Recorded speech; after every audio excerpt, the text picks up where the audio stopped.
Last year, your total net worth was right at about $104,000, annual income right there at six figures. Roughly a year later, our net worth is at $154,000. Wow. There is something on this net worth statement that was not on the other net worth statement. There was no debt previously. Now we have this whole new column on the ledger. We've got a car and a vacation and some furniture. What's going on there?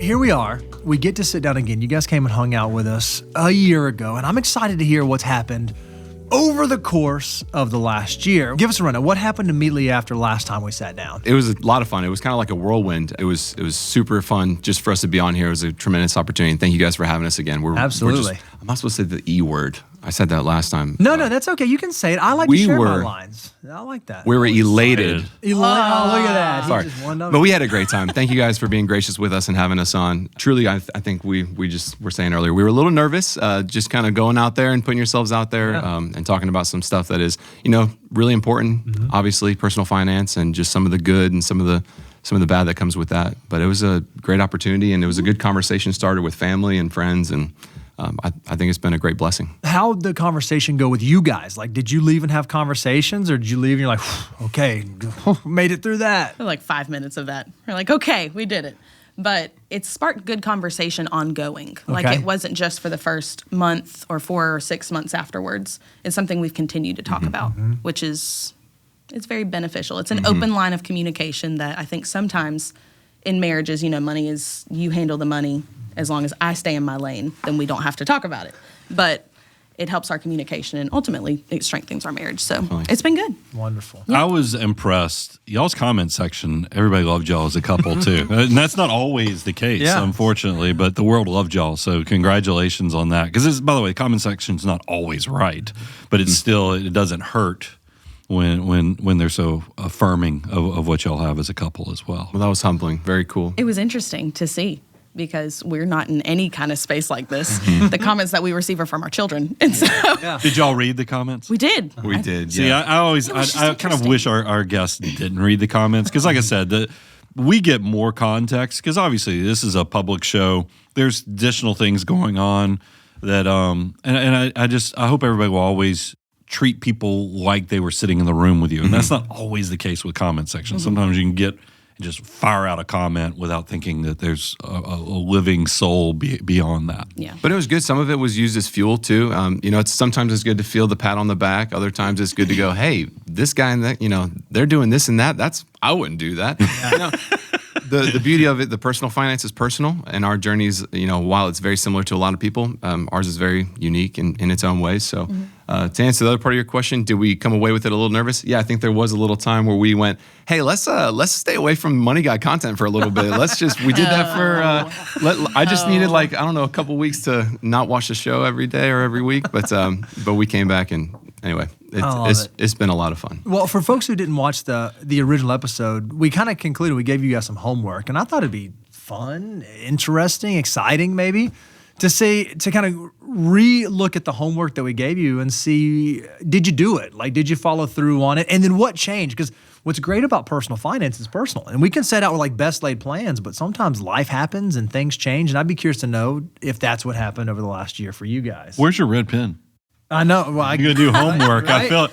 What color do you use? What color do you use when you grade papers? I have flare pens, so it's all, I don't grade papers, but if I ever What's have a flare pen? You want to know what flare pens are? Oh, what are flare pens? They're a mixture between the best gel pen you've ever had and a marker or a Sharpie, and it doesn't bleed through on the paper. Oh, wow. Yes. When I see some flare pens in our future. Homework. Get a shameless pen. plug for Papermate flare pens. This show brought to you by I can't flare pens. Awesome. Okay. Run the sponsorship. So one of the first things we asked you guys, we kind of looked at your net worth statement. You're so kind to share one with us last year. We're going to look at it again this year to see where you are. But there were some a number of different old retirement accounts and stuff. We said, hey, one of the things you could do that could kind of simplify your financial life is look at maybe consolidating some of those old retirement accounts. A few phone calls, a few pieces of paperwork. Did you guys work through that exercise of consolidating and putting some of those accounts together? I thought you were laughing. I was like, why are you laughing? The first homework, no, we did not do a great job of that. Well, we're not off to a great start. Red pen. That's fine.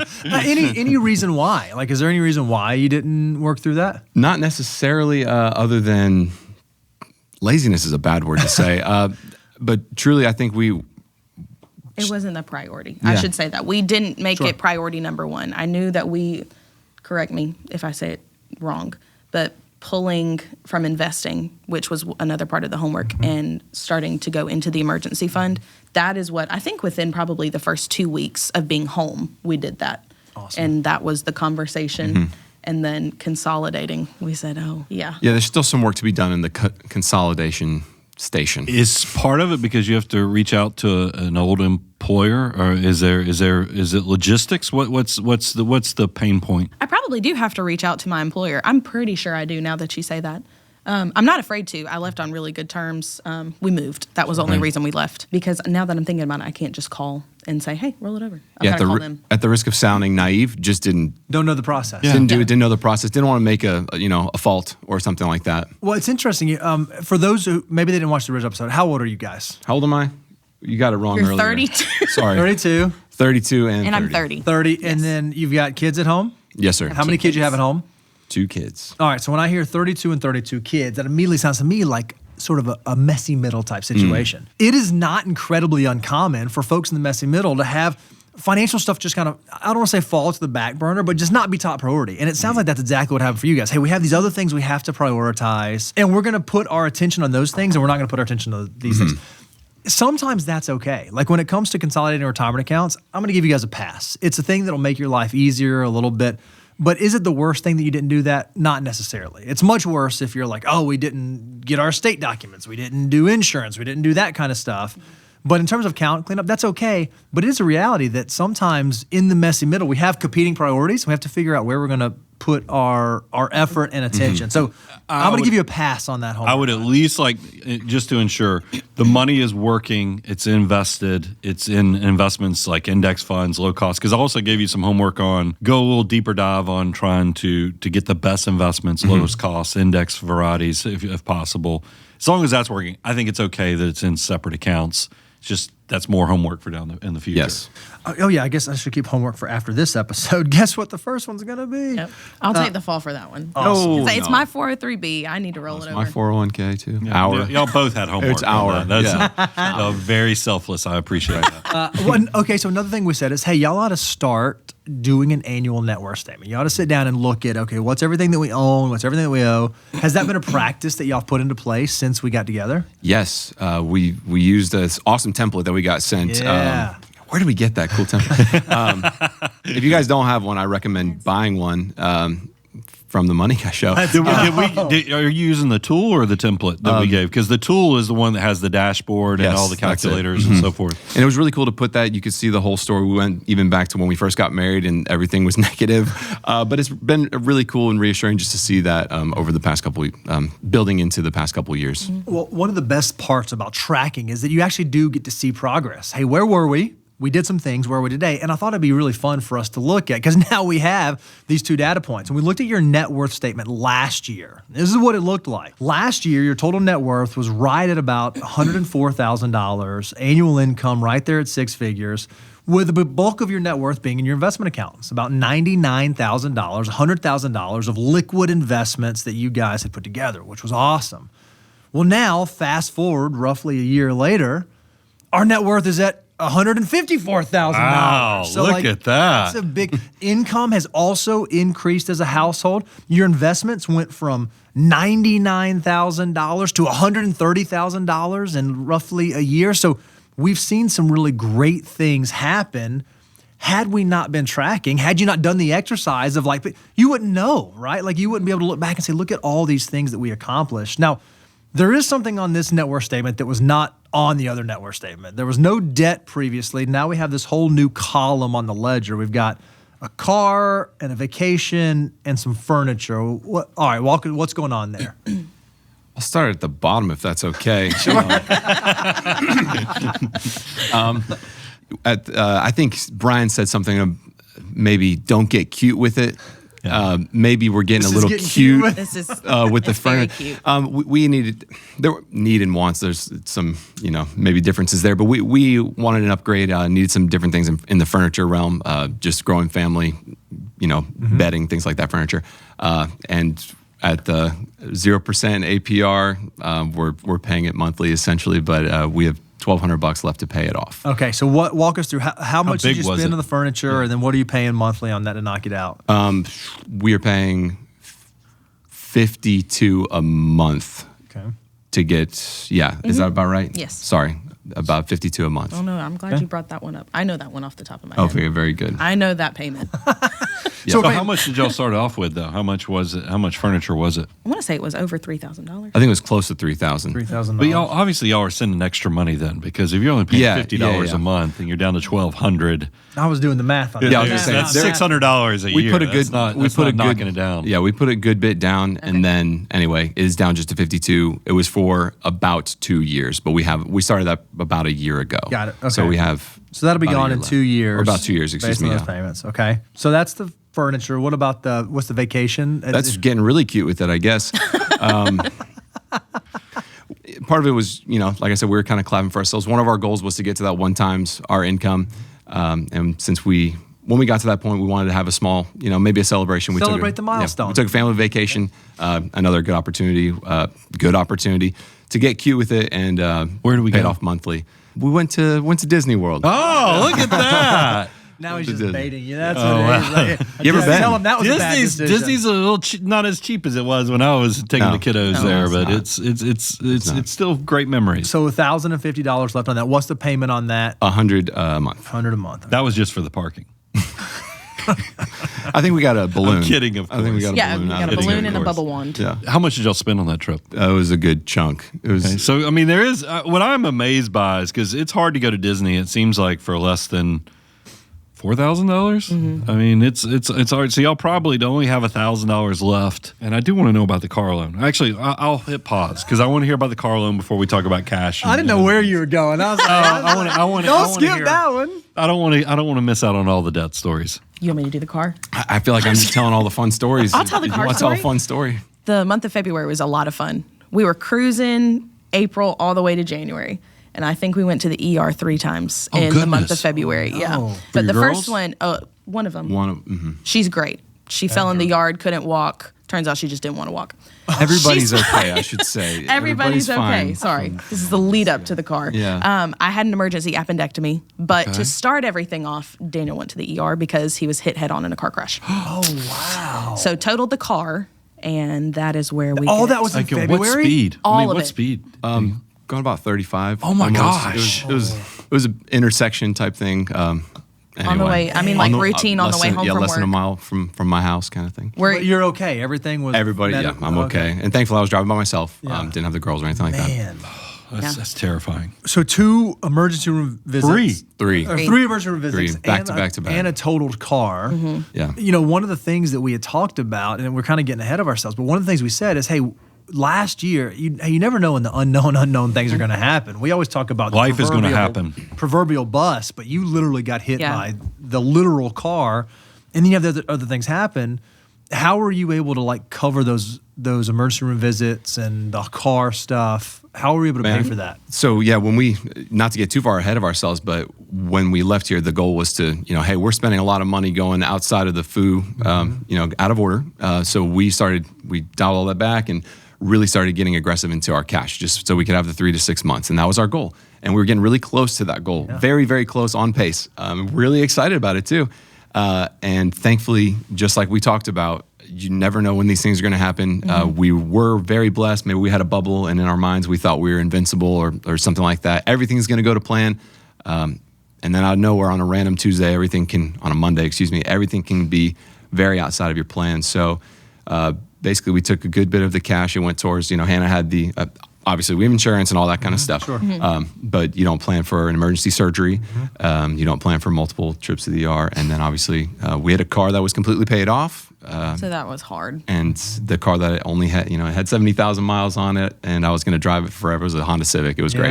Yeah. Charlie's car's gone now. Yeah, the goal was to That was give her that car. car off maybe one day. So all the medical, because even if you have health insurance, most medical nowadays, I mean, seems like emergency room visits are $500. It feels like, surgery, you have a deductible typically. I mean, how much do you know how much y'all had to come out of pocket for that stuff? It was in the thousands for sure. It took, at that time, it probably took overall probably took close to half of what our savings were at. Well, I was going to ask, because last year when we sat down, you had about, I think it was $5,000 in cash that you set up. We said, hey, let's dial down the Roth contribution, which is a hard thing for us to say, but it's the right thing to do in this situation. Build up where was the emergency fund before February? Like, what number had y'all gotten up to? Kind of spitballing. Yeah. 85 maybe, 8,500 Okay, is great. my Awesome. guess. So we're Something like making that. like some really good progress moving towards that goal. And then this stuff happens. Well, that's exactly what an emergency fund is there for. Like, one, it's amazing. I'm so happy everyone's okay and everyone's healthy.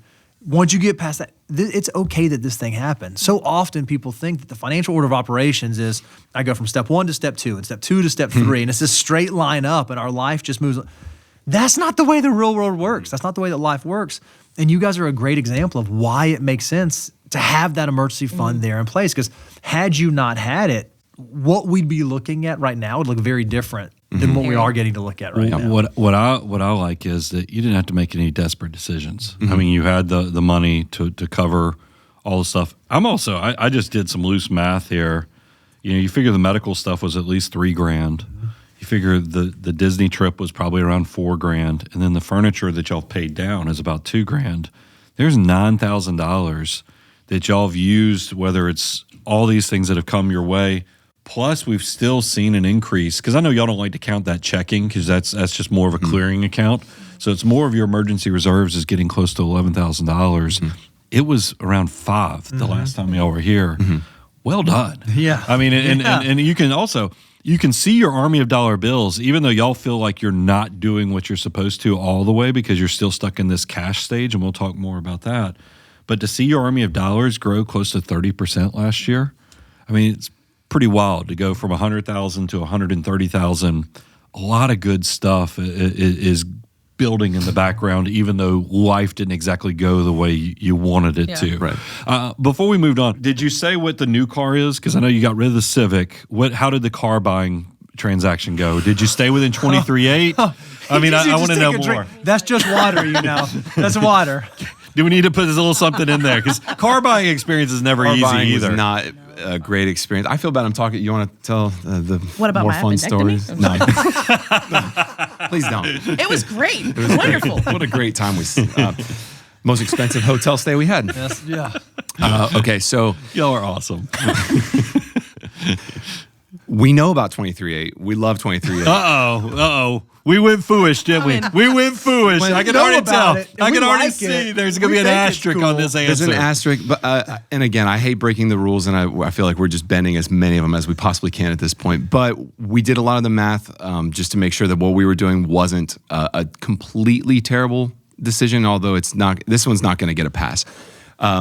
We got a Honda CR-V. Again, we have two small kids. Driving a Civic was already difficult enough with just me in it, let alone having the two girls in it. You're 6'4". Okay, I'm a little slightly tall. Big guy, little car. We make everybody look small. So I don't sit up straight. So our kid's seat in the back is already just. So we got a little bit bigger car. It is new. It was a new CR-V, and it's not it's a EX. It's not nothing crazy. Overall, it was.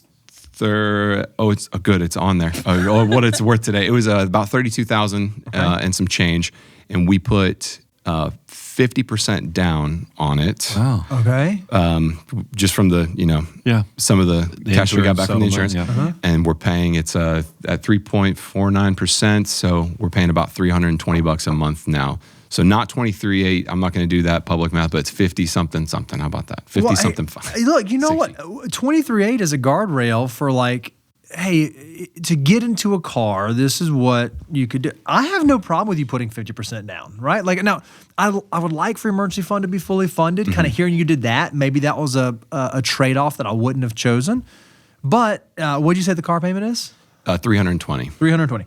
And so 3.49%, not a crazy rate on an automobile right now. And how long did you finance it for? What was the term? 60 months. It's okay. It's not okay. It's not okay. We're not going to get a pass. You were doing so good. I have the math. You were doing so good. If the payment was, you can still keep it as a 60-month loan. They let you prepay them. If you just increased your payment to $498, it would be paid off within the 3 years. That's cool. So I'll do the public math for you. Thank you. So we just there might be some potential to a little bit of throw squeeze. a little bit extra, but that's still, I think you're going to leave some margin there for still doing life. But just make sure that you always stay ahead of the depreciation on the car. Which you put down 50%. That's going to keep you well ahead. But it just gets you out of the car games that much sooner. Because what happens when all of a sudden Hannah's car needs to be replaced? Right. We don't want to have 2 car payments. What kind of car are you driving right now? 2018 Toyota Highlander. Oh, it's practically brand new. So that's great. Hers is in good condition. It's in great too, shape. It's also paid off. But y'all are a perfect case study, because that's the same thing. I've had that happen twice with my wife's car. Is that it's the car accidents. It's the engine blows up, or there's things that happen that you just don't count on, that you're like, oh, crud, now I've got to make a decision, even though I was kind of hoping this would last another 3 or 4 years. Yeah. It's not that bad. It's not great. Hindsight's 2020, but it's not that bad. Over this past year, you've had some stuff happen, right? You had February happen, which was super intense. We also kind of went through some goals that you guys had about, here are the things we want to do, here are the things we want to accomplish. What's changed, or how have, one of the homework items we gave is, hey, rethink your goals, or talk about what's that look like? Do we want to buy a house? Or how does that fit in? As you guys sit here today, having lived through the life that you lived through, where are you in terms of your goals forward? Because it's always great to kind of revisit those. Are the goals we had last year the same goals we have this year? We still want to move in that direction. Where are you guys at there? Start with the house. Yeah, go ahead. So you can start with rent too. Whatever you want. So our rent last year was $1,000, which at the time I was itching to get out of the house. And everyone in the comments was like, wow, the biggest line there is the utility bill. It gets hot. It's a poorly insulated house, but it's at a very affordable rate for us. But now instead of $1,000, it's $1,250. Okay. So it went up 25%. We are still not itching to get out though, because when you guys helped us walk through everything, putting things into perspective, we're good where we are. We would much rather do the $1,250 than take on a mortgage. That's a lot more than that. So, but saving for a house, have that saving account still a is goal. still a Still a goal, it's a goal. But not something that It's has not- to happen it's immediately. not Right, number it's one not priority. immediate. Love that. It can grow. It's a dream. slowly. I mean, it's definitely something we want. We haven't our ideas, and we like Zillow as much as anybody else. Shameless plug if that's another promo. But yeah, right now it's not. Even at $1,250 with a 25% increase, even if it were to go up, maybe our landlord watched the video. I don't really know, but and they're great. It's a family friend, and we, like I said, we're blessed to have it even at $1,250. I'm sure they could rent it higher than that. Sure. So, And I will say it helps on gas too. We don't think about that a lot. we're very close to everything. It's right down the street from where our kids go to school. So that is a huge blessing. I think so often and we talked about this last time, but it's worth repeating. Renting gets such a bad rap. People are like, oh, I'm just throwing money away.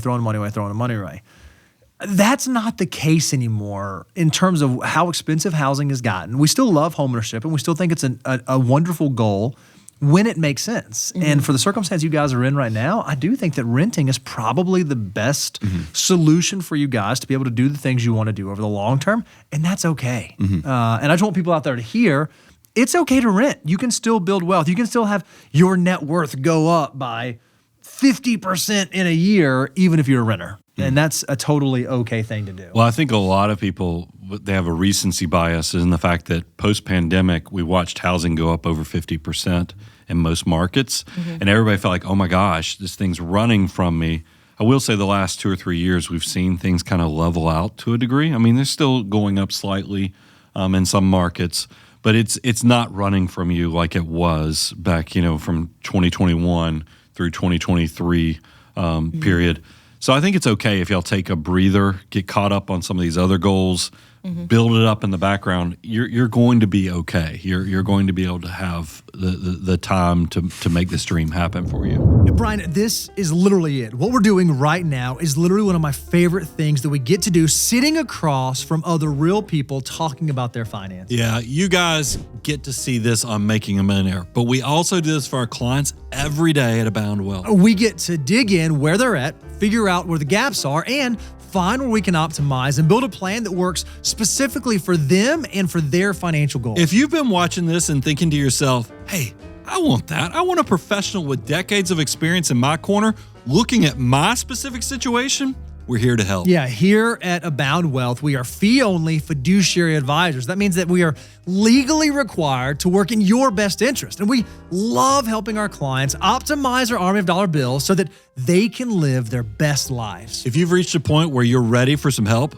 go check us out at aboundwealth.com or click on the link right below. We'd love to connect and see if we're a good fit for you. That's right. Head to aboundwealth.com and let's see if we can do this for you too. What about schooling? Because we talked a little bit about schooling last year. Has that changed? Still a goal? Thinking about how you're going to navigate that? So the CHOOSE Act is something that is enacted in Alabama now, and you can apply to send your child to any school that is participating in it. So it's a lot of private schools. It'll send, maybe 3/4. No, it's a set amount. Yeah. I don't know if I'm $6,000 or able to say. $7,000 Yeah, for- $7,000. Okay. Yeah, I They believe. will give you to put towards schooling for It's your just child. like a scholarship, basically a Right, scholarship right. for kids to go to private K through 12 Yes. in the state of Alabama. Yes. That's awesome. We have to apply and we have to get it. I know there's a pool. Our applications would start. We are not in the priority. Yeah. So that is something we have to factor in, but But it's an option. That's it is out an there. option. Yes. How'd you guys find out about that? Like, what did you? It's highly advertised in Yeah. Alabama. Okay, got A it. lot of word of mouth. Well, I think it's one of those things that people might not realize. Like, oh, wow, my state has this thing where they have this opportunity that I can apply for that might be available. Yes. We know several families who have done the CHOOSE Act and they've received it. So we're hopeful. How old are your girls right now? 5, and I'll go ahead and say Allie's 3. Okay. She's So basically what, close. 5 at kindergarten already? Yes. In August, yes. At your school? Because I know that was one of the things we talked about. Okay. No, not at my school. Daniel's mom is actually going to teach her. Okay. And that's a choice let's that, yeah. go. Yeah. It's And at the same Let's school she's go. currently at. It goes to kindergarten. Yes. So, And I say this unbiasedly. She's a phenomenal kindergarten teacher. I'd want to yeah. keep her there. She is worth every cent that we're You Brownie hear paying. that, points. Mom? You hear that? She thinks you're great. That's awesome. Good. You guys are doing wonderful. You're in a fantastic spot. I love that we were able to have this conversation last year. That conversation wasn't the end of the conversation. It was kind of the beginning of the conversation. It allowed you guys to keep it going. And here we are a year later. You're in a great spot. I can't wait to see where you guys are 3 years from now, 5 years from now. Maybe some less Februaries between now and then. Oh, man. But some great. You guys are just, Please. you're doing it. I am curious though. There are a few things. Okay. Like cash flow wise. I remember last time y'all were in here, I was always so impressed, and I gave y'all several compliments. Y'all's expenses, your monthly budget, your burn rate was right around $5,000 a month. So when the team presented to me your update, and I saw it had the car payment built into it because it has the car payment, There's a 320 right there. instead of the 500. And it's got some debt payment in there at 157. How are we still at 5,000? What did y'all cut? we got I got a really exciting wild hair, I guess, on, you love that. You remember Christmas Eve?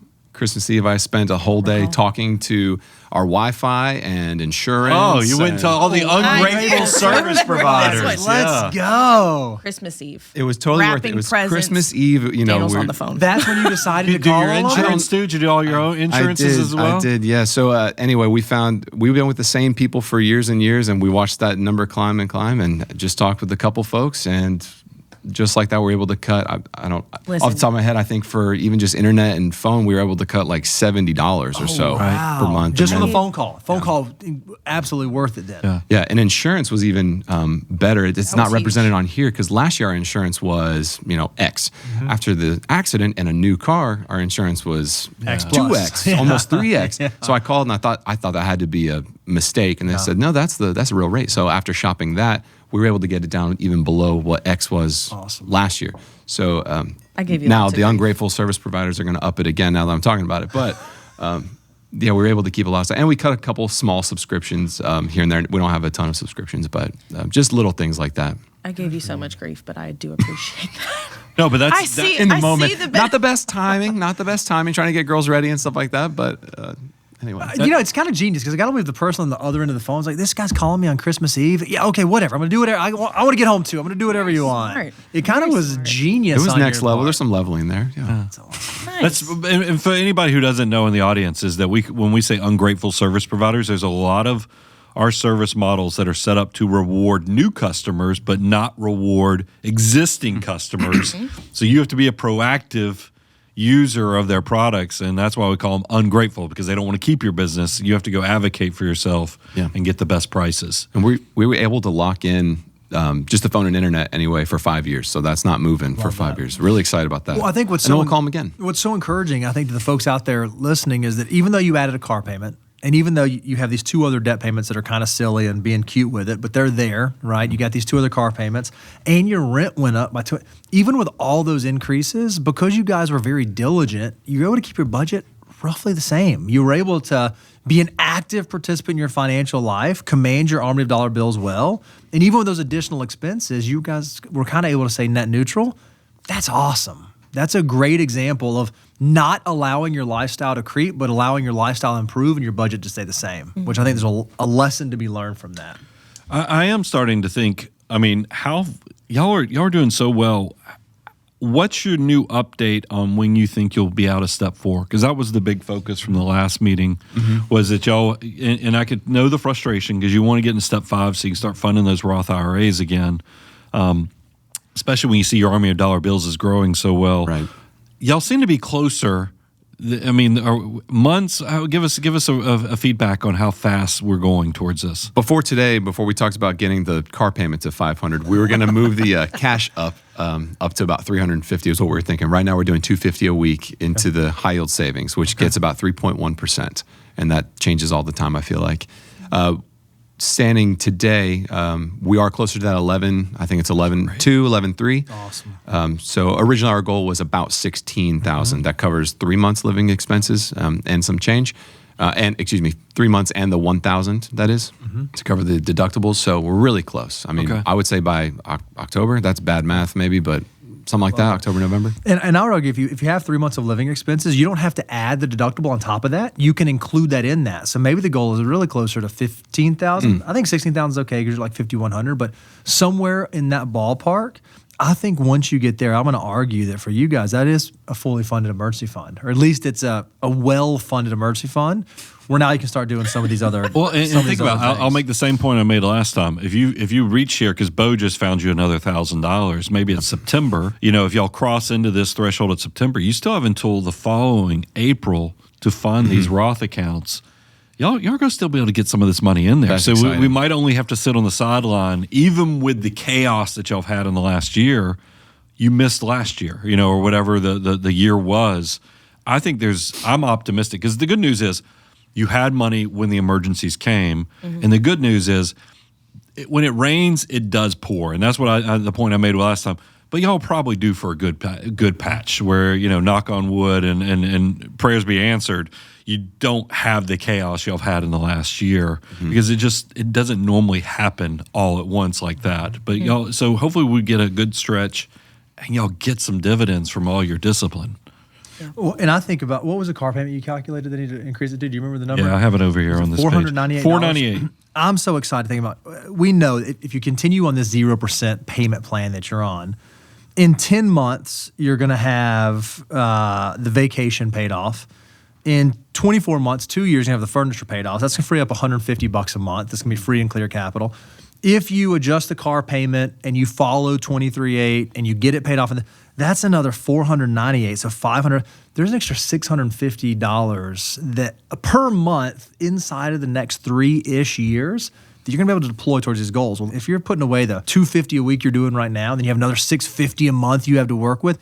You're going to blow through getting the emergency fund filled up and also getting Roths filled up and building your army of dollar bills and being able to save for house down payment. It's going to be awesome. That's good stuff. It's going to be great. And that's probably when you start funding the sinking fund for a house down payment at that point too. Because if you remember from our previous discussion, just because y'all had good employers that were pretty generous with your contributions in the teacher retirement system, y'all were doing close to 22% just by funding the match and other things. And once you fund the Roths, I think you'll be pretty much back to that same category to where you can feel really comfortable with funding the house down payment. Any questions you have for us? You think forward, you think about the direction you're moving. Any questions we can answer for you guys between now and when we do this again next year? Because let's say this is an annual thing now. I'm kidding. One of them you just answered. That was about the sinking fund, about the, what does it look like getting back into Roth, going into the house payment. How would you, I guess, follow the food? That would be the best way to do it. Get in there and max that Roth and then. Right. Okay. No, I would after you get the Roths funded, because you get to step 6, and that's where I was saying, y'all were kind of do the math to figure out what your savings rate is at that point, but assuming it's going to be greater than 20%, because it was like 22% last time y'all were in here, then I would feel very comfortable with you guys, because that's really step 5. That's close to having step 6 completely funded. That's where it's step 7. You say, wait a minute, maybe we amplify up our emergency reserve, which is step 4 for having that sinking fund to fund this goal of housing. Because remember, with your first house, you can put down as little as 3%. And y'all had originally told us the goal was around $300,000 purchase price.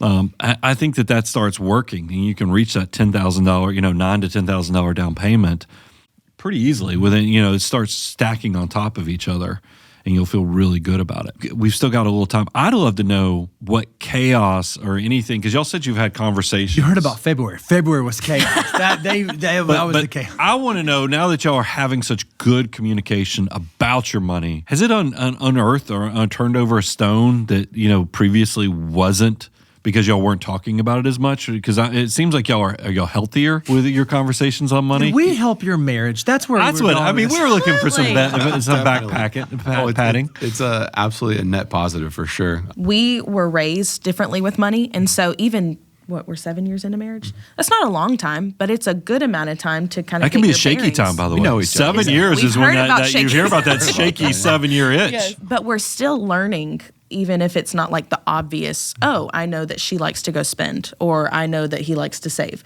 We're learning little micro things about each other, and even in money, that we didn't know like in the first 6 years. Yeah, it is things. things. Yeah, we're going, okay, I didn't realize that this was a priority. Okay, we need to talk about if this needs to be a big priority, small priority. So we definitely are still learning, and we revisited some of the.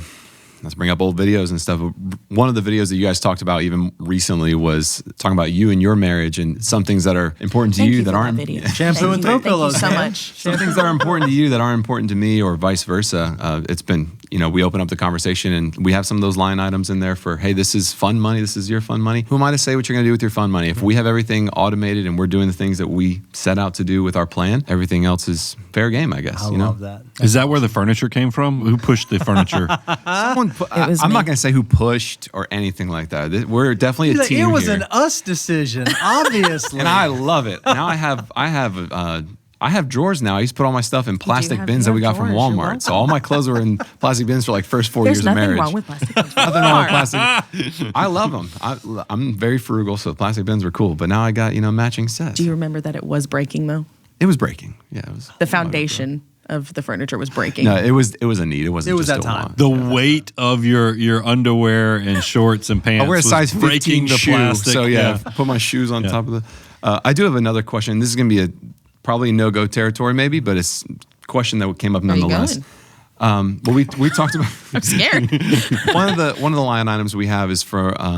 So I worked at Publix. We have the employee stock. I know where you're going. And we feel very weird having just a large amount. I'm again not doing great math, but let's say it's more than 10%, 12.5% of our investment assets are in one holding or in one company. And that just kind of makes us feel weird a lot of the time. Now, I love the company. I think it's going to do great. I don't work there anymore necessarily, but I hope it continues to do great. I always tell my friends that as long as Publix is doing well, my kids are going to go to college. So would it be a dumb idea to pull some of that out at the risk of, what the tax burden might be, and then fund some of those things like Roth, or fund the rest of our cash to get us there? That way we're not completely in one holding, I guess. Yeah, I don't think it's crazy. One of the things that you'll notice is that obviously it was a larger percentage of your portfolio last year than it is this year, right? Because as your portfolio grows around it, it represents a smaller and smaller portion. But you're the person who likely knows the enterprise and knows the organization better than anyone else. Now, not being there, perhaps not as much. And so if it is something where you feel like you are overly concentrated there's nothing wrong with saying, hey, it's done well, it's performed well. I'm not tied to the company. I don't have any insight into that company. Because the question I would always ask when I sit across from clients and do this, and it's the old ESPP, the $16,000. If I said, hey guys, I'm feeling very generous right now, and I'm going to write you guys a check for $16,000 just because I want to do that. but you have to invest it. Would you go buy $16,000 of public stock? I would not. You would not do that. So I would not do that. Every day that you make the choice to not sell a holding you have, you're kind of making that choice. Now, obviously, there's some tax costs and some friction. If I gave you that $16,000, what would you do with it instead? Oh, we'd fill up the cash immediately. We'd fill up our cash. We'd probably fund Roth IRAs. We'd buy S&P 500. Yeah. And so if you're in the position where you are not as convicted around, oh, I want to be a holder in this, I want to be a shareholder, I like the individual stock, I don't think it's crazy. Do the exercise to figure out the tax impact and think through that. I don't think it's crazy to think about decreasing that position, and then you can use that to fund some of these other goals to accelerate the process. The only asterisk I'll put on it is that you have to ask yourself, which column am I in? Am I a builder or am I a consumer? As long as all the things, the proceeds, take out the taxes, but the proceeds are going into the builder column, I think it's a win for the long term. Now, if any portion of this is to take your pain down so you can consume or do something easier, I don't love that, because sometimes it's the same point I made last time y'all were in here. I want the fact that you're not funding your Roth to hurt, so that it keeps driving your positive behavior and discipline to try to fix it faster. Sometimes when we pull the easy button and just go squeeze the balloon and find assets somewhere else, we don't get the behavioral benefit that we should. So as long as you guys are using that $16,000 only for builder column transactions, I think it works. Don't shortchange yourself on that. I happened to notice in your budget, there was a line for giving that was like $325 a month, right? That's something that you guys, it's important to you that you're doing. One of the things I immediately hear is, oh, I've got these highly appreciated shares over here of Publix stock, right? It's done well. If I were to sell it, I have to pay some capital gains. One of the things that I can do, though, if I chose to use what's called a donor-advised fund, have you guys heard of these, right? You can open up a donor-advised fund at Fidelity Investment, Charles Schwab. Well, rather than giving that $325 every month to the organization that I'm giving that money to, I could donate appreciated shares to my charitable giving account, and then I can give the $325 from there. So one of the things that you might want to do is, if I just take $325, multiply it times 12, that's almost $4,000 a year that you're giving to an organization or various. You could fund that $4,000 with those public shares, and the money you were giving you can use to deploy to these other goals, and then you won't pay any taxes at all on those gains. Because when you gift the appreciated security, you get a deduction for the fair market value, and all those embedded gains go away. You don't pay them, the organization doesn't pay them. So that might be a way just to shift your cash flow a touch to be able to do what you're trying to accomplish without having to bear a tax burden to do it. Well, and also realize the 0% capital gains tax for married couples is taxable income. It's right under $100,000. So I bet if y'all go and look at your taxable income, y'all might have a little room. That's right. For some of this to not even be taxable. Okay. So, and I would work within those confines, because maybe you don't do it all at once. Maybe you go and you figure out how much of this can we get into the 0% capital gains column, because that's free. And then maybe we fund charitable goals with some of this other portion. There's a really creative tax way that lets you fulfill the goals of still being a builder, but minimizing the taxes as much as possible. That's really cool. Love it. I'm glad I asked. Glad we asked. We talked Yes. about not asking. I'm glad we asked. Love No, it. that's a powerful one. Y'all are in the perfect income threshold to where You got two different you've options. got a lot of planning opportunities, because that's what, and it's not even the worst when you cross those thresholds, is because it's 15% federal, but Alabama, y'all 5%? State income I tax. should Yeah. know, but I don't know. I think it's around So 5. yes. It's somewhere around 5 to 6. All those southern states that have income taxes are somewhere around the 5 to 6 range. We gave you homework last time. I want to give you some homework this time, all right? Ready. Number one, hey, you should consider consolidating some of your old retirement accounts. Those are some Great accounts to idea. clean up. Maybe that's a priority that you guys think about. Love that. I'll take that one. Why didn't I think of that? Keep building your emergency fund. I think a realistic goal for you guys should be somewhere between that $15,000 to $16,000 threshold. You're already doing that.